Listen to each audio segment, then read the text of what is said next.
Vamos dar uma olhada aqui na Epístola de Paulo aos Romanos, capítulo 1, a partir do versículo 16. Vamos ler só o versículo 16 e 17. Depois eu vou tratando com os irmãos dos versículos até o 32. Nos diz assim: pois não me envergonho do evangelho, porque é o poder de Deus para a salvação de todo aquele que crê, primeiro do judeu e também do grego, visto que a justiça de Deus se revela no evangelho de fé em fé, como está escrito, o justo viverá por fé. Vamos orar mais uma vez? Graças rendemos-te, nosso bom Pai, por tua palavra e te rogamos que por ela e o teu Santo Espírito o Senhor nos edifique, nos oriente e nos capacite a cada dia mais e mais a viver a santidade da tua palavra, no nome de Jesus. Amém. Bom, por vezes nós falamos algumas palavras, e eu algumas vezes já ressaltei com os irmãos, mas vale a pena lembrarmos, a gente está falando de salvação. A gente sempre fala, né, salvação, mas salvar do quê? Por que eu preciso desse negócio? Não preciso de bombeiro não, para ficar me salvando, não estou afogando, eu não estou preso em nenhum lugar. Por vezes nós falamos algo e achamos que imediatamente todo mundo já entende a nossa linguagem, mas é interessante que aqui, nesta palavra maravilhosa aqui de Paulo aos Romanos, no versículo 16, né, fala que o evangelho é o poder de Deus para a salvação. Salvar de quê? Quem precisa de salvação? O evangelho salva quem? Do quê? É sempre bom a gente parar e lembrar. Por que a gente fala de salvação? Por que nós falamos que Cristo salva? Salva do quê? Salva quem? De quê? É bom lembrar. Primeiro, Paulo vai ressaltar aqui nos 3 primeiros capítulos de Romanos a necessidade de salvação. Então ele vai falar quem e do quê. Neste primeiro capítulo, ele então vai falar, isso que nós vamos tratar aqui, de como Deus se revela, como o mundo nega e quais são as consequências de tudo isso. Então, quando nós falamos de salvação, é óbvio que nós estamos falando de uma pessoa que está presa nos grilhões do pecado, o pecado o aprisiona. Lá no Jardim do Éden, quando Adão e Eva pecaram, eles ficaram aprisionados pelo poder da morte. O que Cristo faz é se entregar na cruz do Calvário para que esses grilhões, essas algemas, fossem quebradas e a morte não mais tivesse poder sobre os eleitos de Deus. Salvação da morte eterna, salvação do inferno. Quem? Todos os homens precisam de salvação, homens e mulheres, tá? A humanidade, toda a humanidade precisa de salvação, e o único que dá a salvação do inferno, da morte eterna, do castigo eterno de Deus, é Cristo Jesus na cruz do Calvário. E isso vem mediante a fé. Lembrando disso, então, vamos ver por que Paulo está tratando essa questão. Então, no mundo de injustiça e falta de esperança, o justo vive pela fé. Se a gente olha ao redor, a gente só vê injustiça. E nós não conseguimos ter um vislumbre, a gente não consegue ver a luz no fim do túnel. A gente fica preocupado, quando isso vai acabar? Às vezes é uma situação financeira que passamos, às vezes são alguns problemas que vêm, parece uma bola de neve, cada vez vai vindo um atrás do outro. Por vezes, é a falta de escola, estou morrendo de vontade de voltar e eu não vejo uma luz no fim do túnel. Tem pais que falam, não vejo a hora dos meus filhos voltarem. E eu não vejo uma luz no fim do túnel. Porque vão ficar com eles uns dias só. Poxa, já cansei já, 1 ano e 7 meses com as crianças aí. Tá difícil, não? E nada, são anjos, não são anjos? As crianças aí, anjinhos. 3 vezes por semana aqui na igreja, tem que colocar eles pra fora. Fala, pelo amor de Deus, tá bom já, gente. Já brincaram, né? Então, tchau. Que nada. Não, ainda não chegou esse ponto. Ainda. Por enquanto tá tranquilo. Por enquanto eles estão aí se mantendo um pouquinho mais obedientes. Até quando, né? Vamos lá.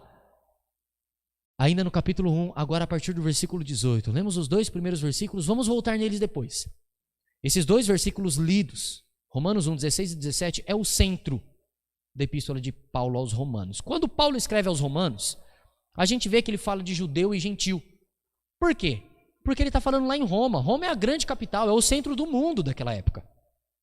Se hoje Nova York, né, alguns considerariam Nova York como a capital, o coração do mundo, Se o dólar sobe, sobe um monte de coisa. Se o dólar desce, desce um monte de coisa. Se o dólar ali, principalmente naquela região de Nova York, é o que comanda muitas coisas, naquela época era Roma.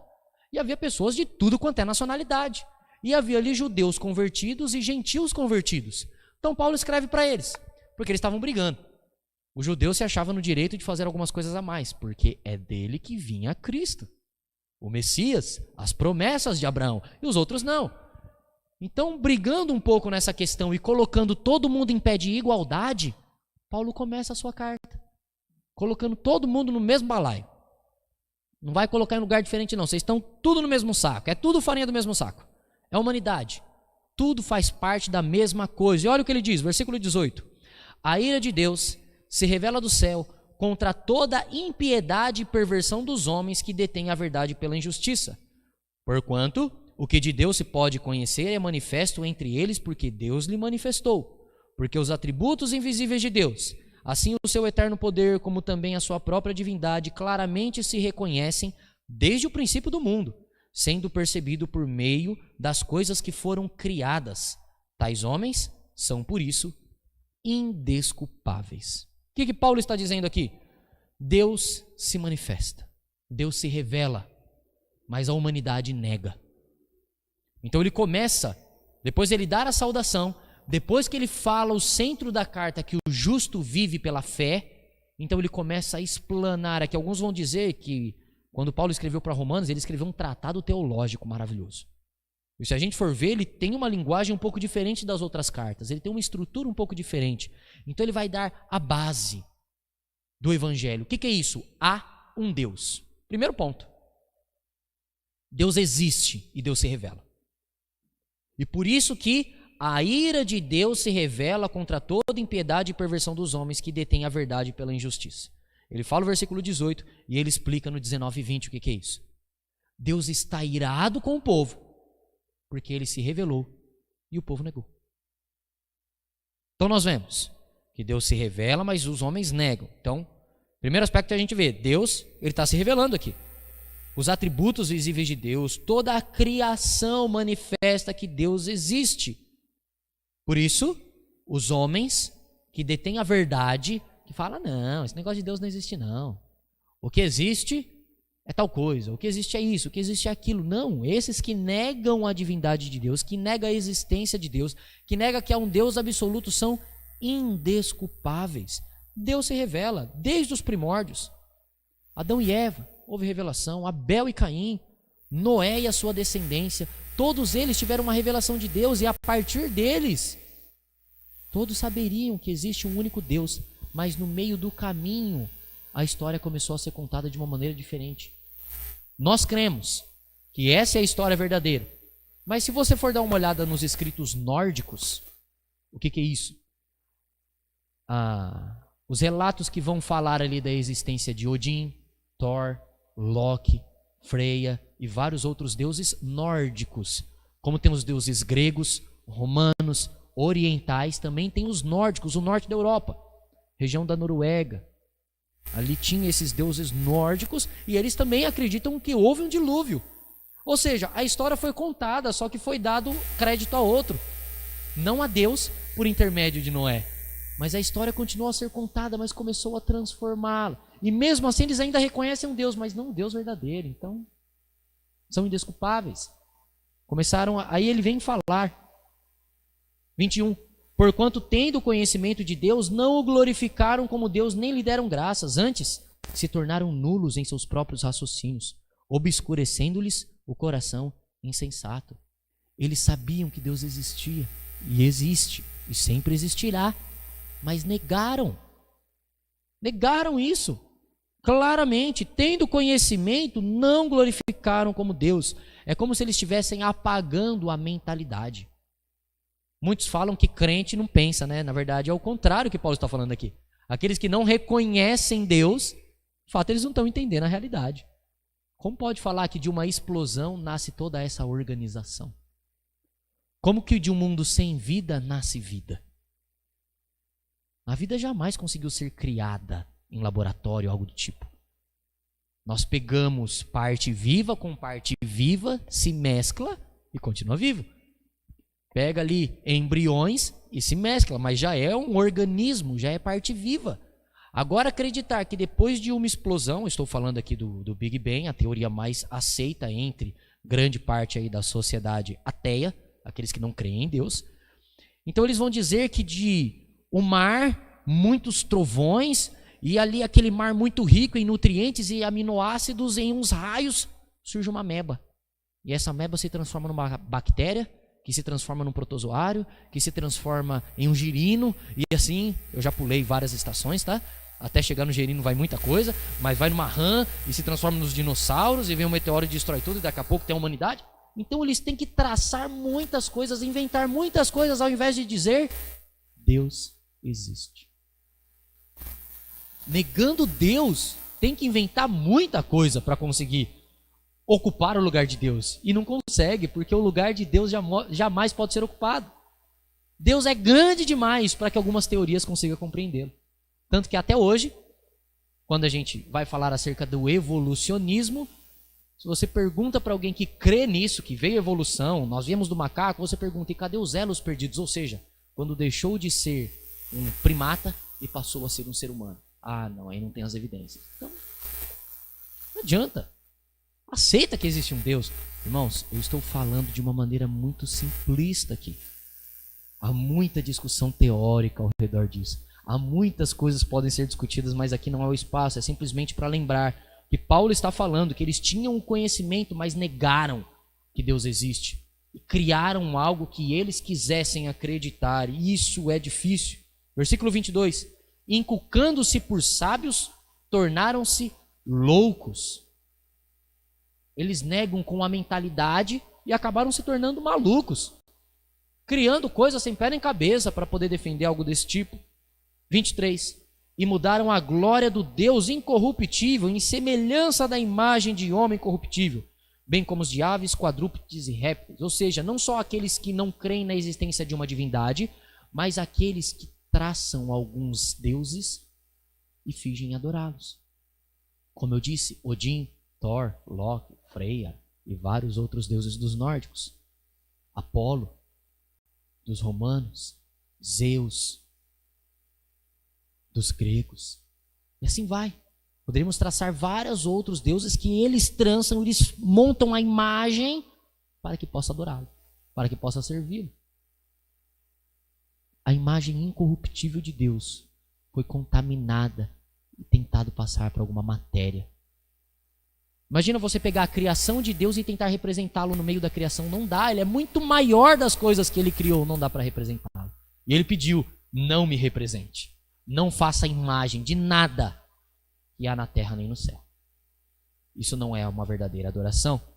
Então Deus se revela, os homens negam, e qual é a consequência disso? Versículo 24 em diante. Por isso Deus entregou tais homens à imundícia, pelas concupiscências do seu próprio coração, para desonrarem seu corpo entre si. A primeira das coisas contaminadas é o próprio corpo do ser humano.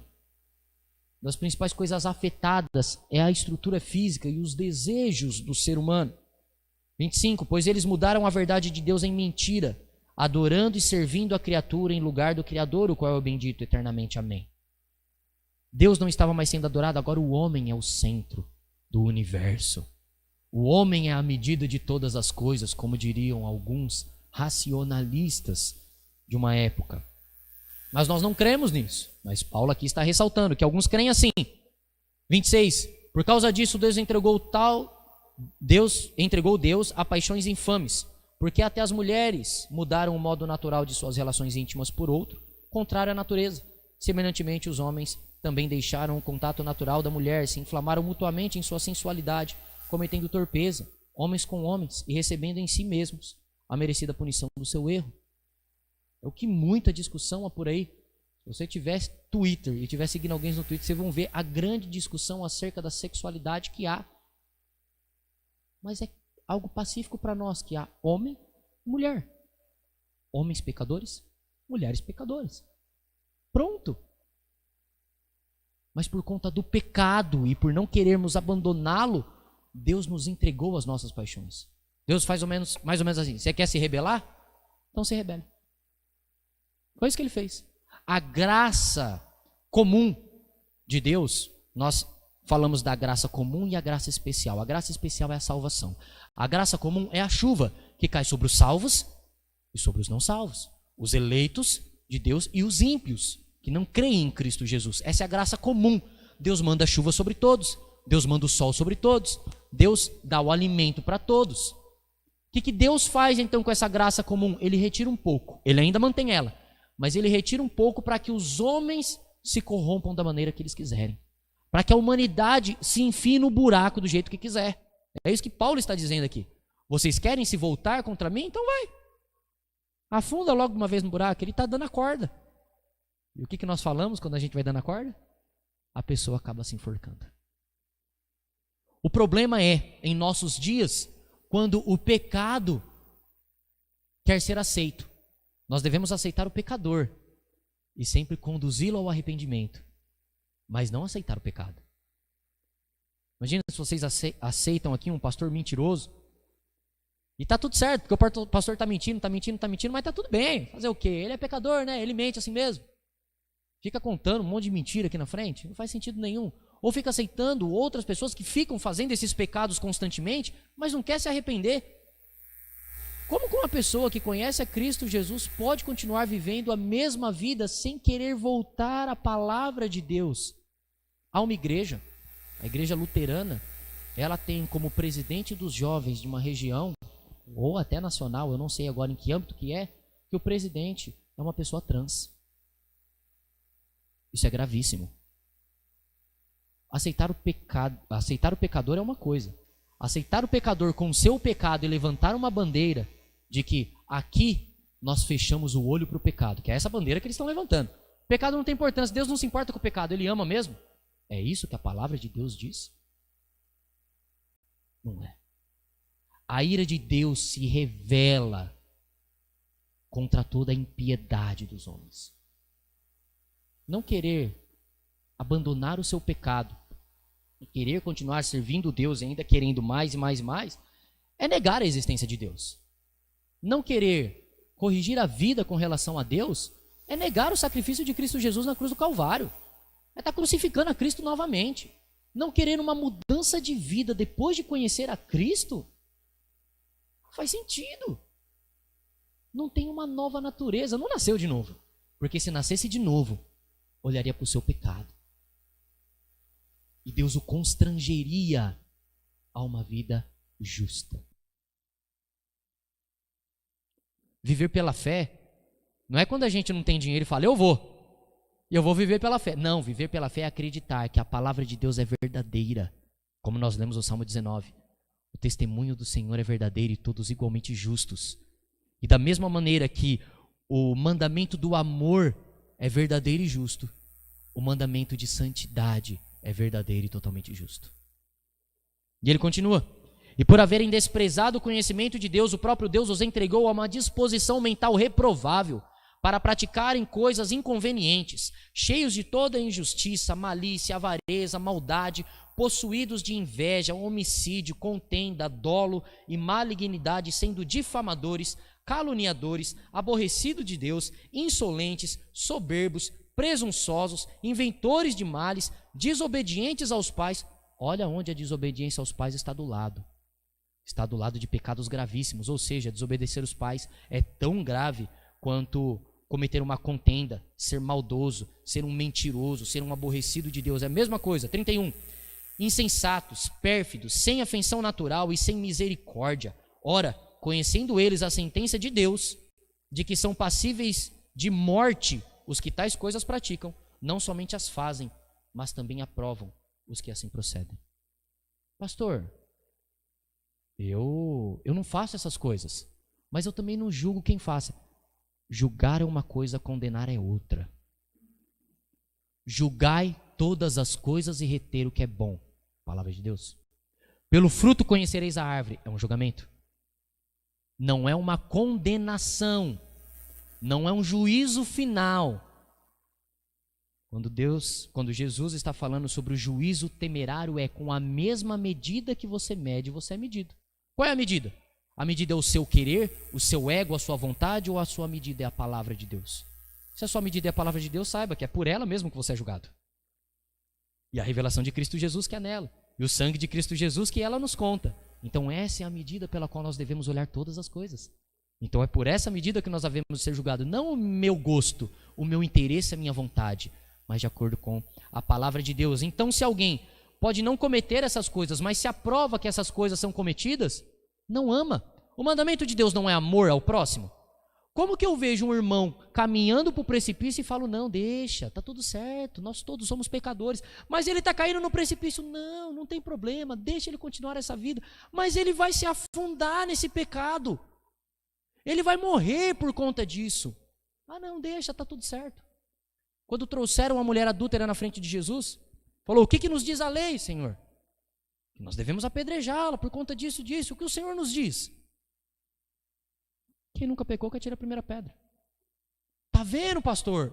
Por isso que eu não devo ficar chamando a atenção daquele outro que está em pecado. Quando Jesus se levanta, olha para aquela mulher e diz, onde estão os teus acusadores? Ela fala, nenhum sobrou.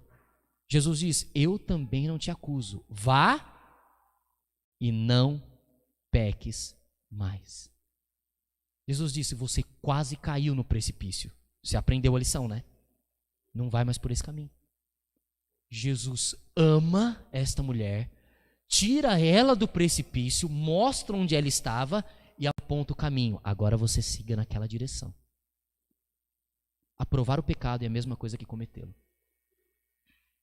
Então depois de Deus se revelar, os homens negarem e vermos essa consequência, passíveis de morte. Pastor, se eu desobedecer meus pais, eu sou passivo de morte? É. Desobedecer os pais é passivo de morte. Contou uma mentira, passivo de morte. Fez uma fofoca, é passivo de morte. É o que está falando aqui.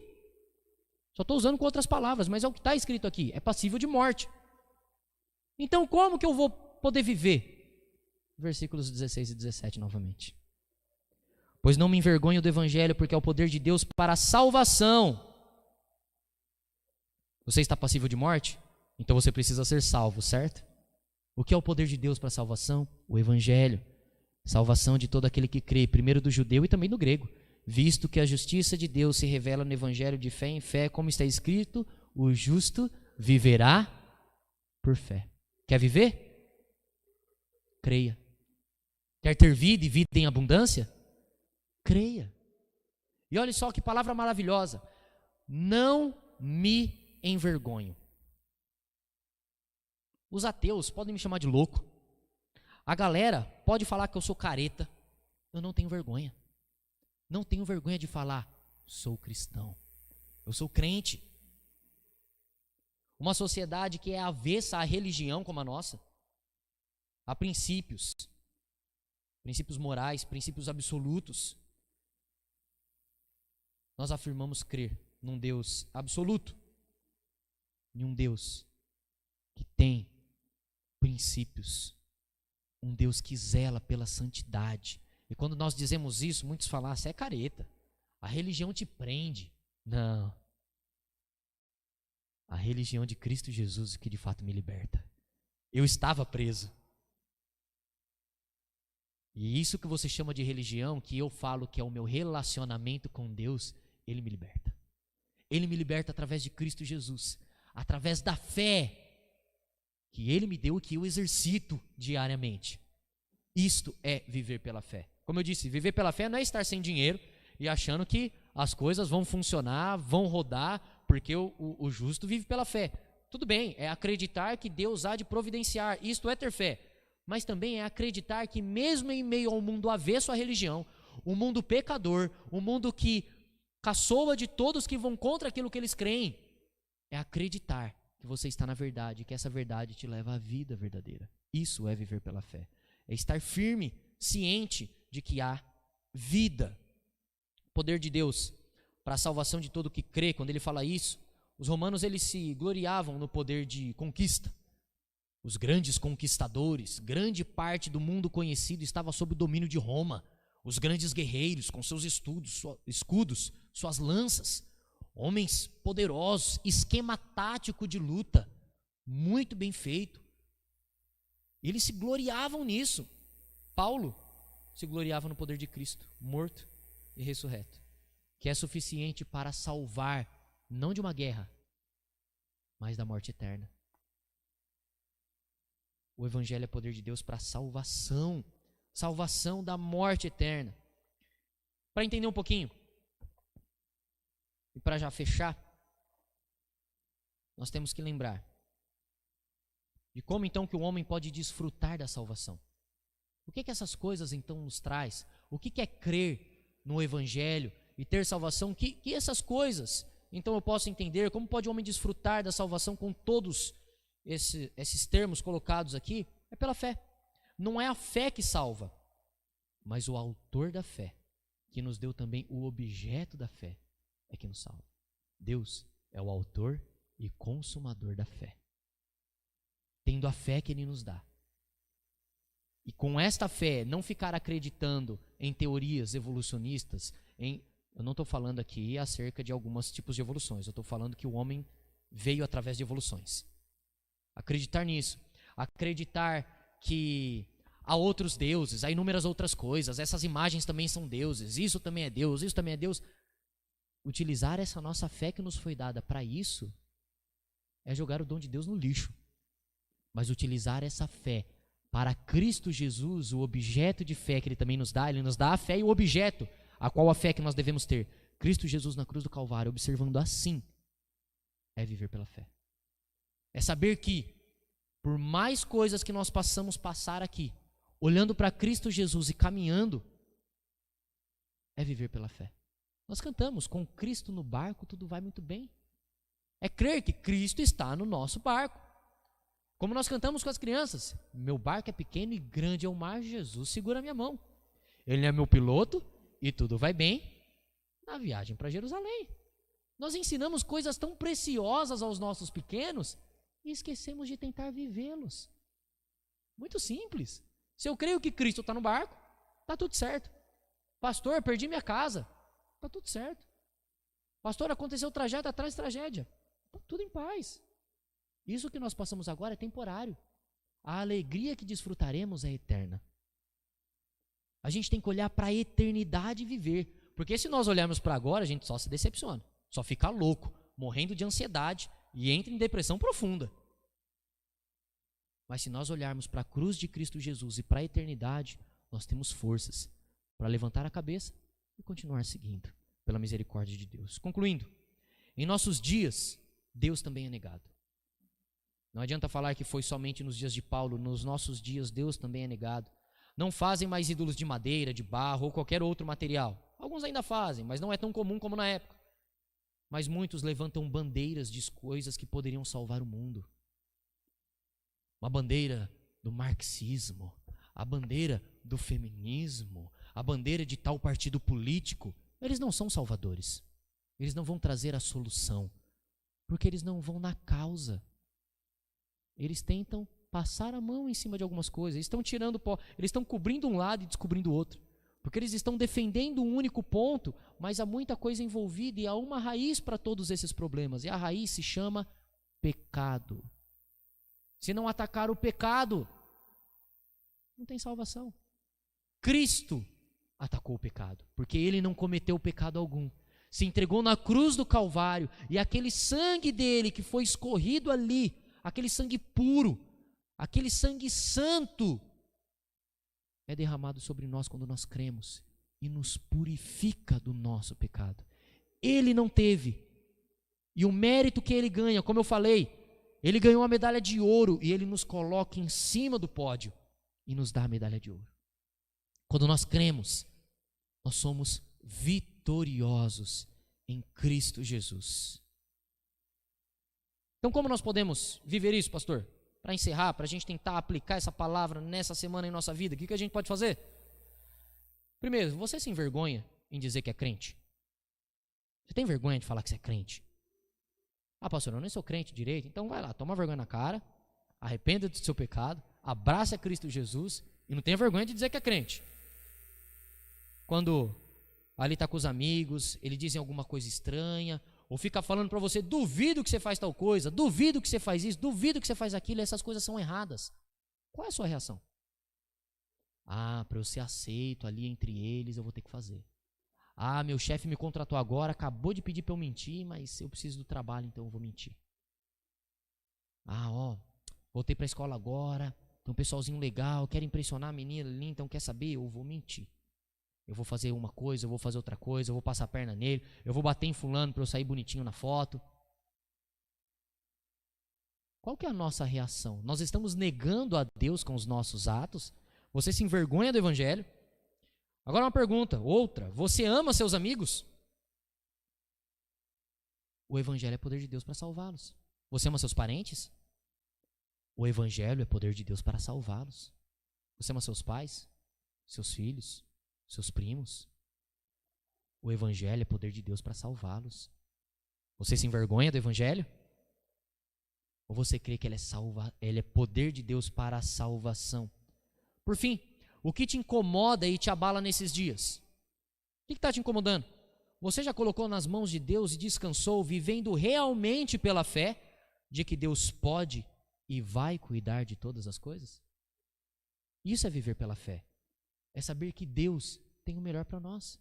É saber que Deus ama os seus filhos e os conduz naquilo que é melhor para eles. Isso é viver pela fé. É ter vida verdadeira em Cristo Jesus, a salvação, e saber que na nossa peregrinação, Deus há de nos conduzir, sustentar e abençoar dia após dia.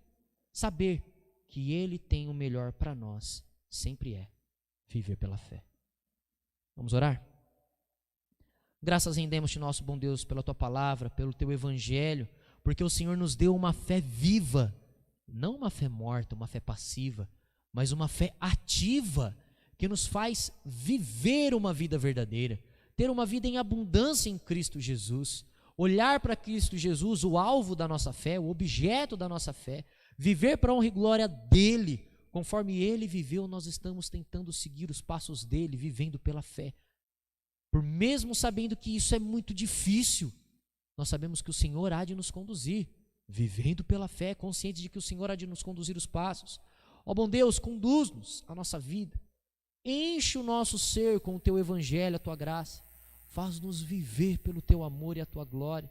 Ó bom Deus, que nós não Te neguemos, assim como Paulo relata aqui, dos homens, a humanidade negando a manifestação de Deus, se voltando à própria criatura ao invés de adorar o Criador. Ajuda-nos, ó bom Pai, a todos os dias de nossa vida, testemunhar que o Senhor vive, reina e tem poder para salvar. No nome de Cristo Jesus nós oramos e rogamos, conduz-nos, guia-nos pela fé, porque nós sabemos que o Senhor nos justificou, e como que o justo vive pela fé, é assim que o Senhor nos guia, pela fé no Senhor, o Senhor há de nos conduzir para todo sempre. No nome de Cristo Jesus. Amém.